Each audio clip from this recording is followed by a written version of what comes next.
A great while ago, when the world was full of wonders, menacing creatures and great stories to tell,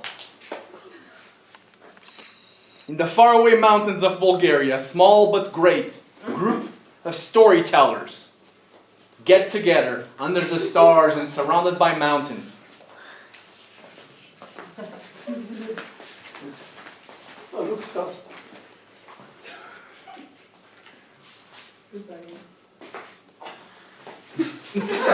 Surrounded by mountains, this time in Bulgaria for the 100th gathering of the secret cult of storytellers that happens every 1,000 years.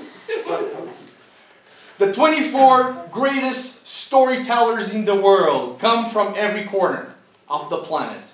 Some arrive mounted on top of giant eagles, flying shrimp. Some choose more humble means, such as a Bugatti, a Ferrari, and a mountain bike bought from a Chinese shop. Upon arrival, their means of travel are confiscated by the elders. Here, mythical creatures from foreign lands, magic, and cheap means of transport are banned by the Supreme Tribunal of Mythical Stories and the Federal Delegation of Mystical Places. In short, this means the train is their only way out of the mountains. Oops. On arrival, the elders command silence.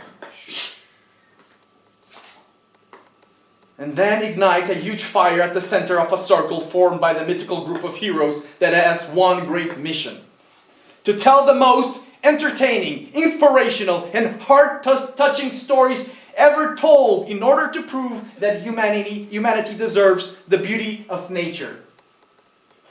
If they fail, the great juju of the mountains will for all of eternity remove all the beauty of nature, the most beautiful things forever gone. All the colors of the rainbow, all the sounds of every river, every gust of wind, every living animal, every musical instrument. Even Donald Trump's hair would be gray. And TikTok would be black and white with no sound. How terrible.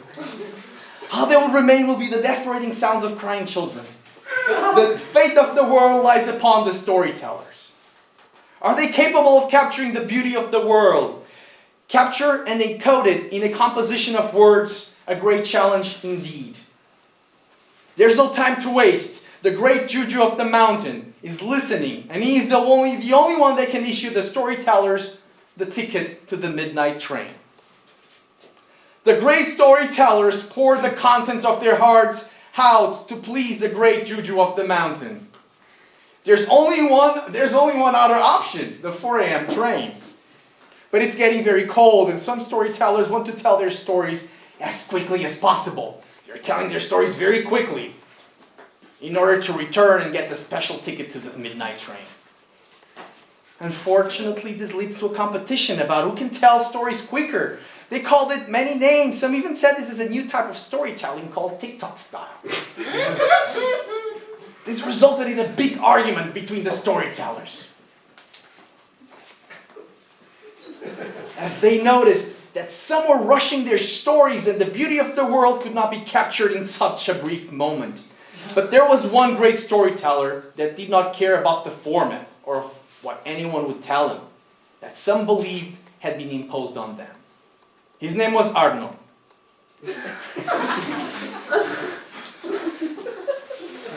When his turn came, he told great epics and amazing stories of those who gave everything for nothing and nothing for everything. Of warriors, kings, queens, adventurers, and so on. He didn't stop for anything. The legend says that the legend says that the gods themselves would blow air into his lungs, so he wouldn't even have to stop, not even to breathe. The great juju of the mountain, even though he's full of fury at the terrible short stories that were not able to capture the beauty of the world, suddenly was brought to peace by the beautiful stories. But not completely. He decided to issue 23 tickets to the 4 a.m. train, and only one ticket to the midnight train. He gave it to Arno. This means that he would be the only one able to return before the frigid cold of the night would come and settle and forever freeze the storytellers to death. Forever capturing their failure.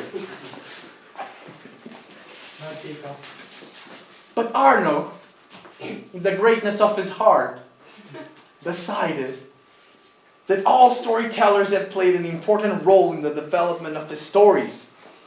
He remembers how the storytellers had inspired him for years and had told him about the beauty of the world. And so he decided to stay with them and be frozen forever in the mountains of Bulgaria as a living testament to the beauty of the world.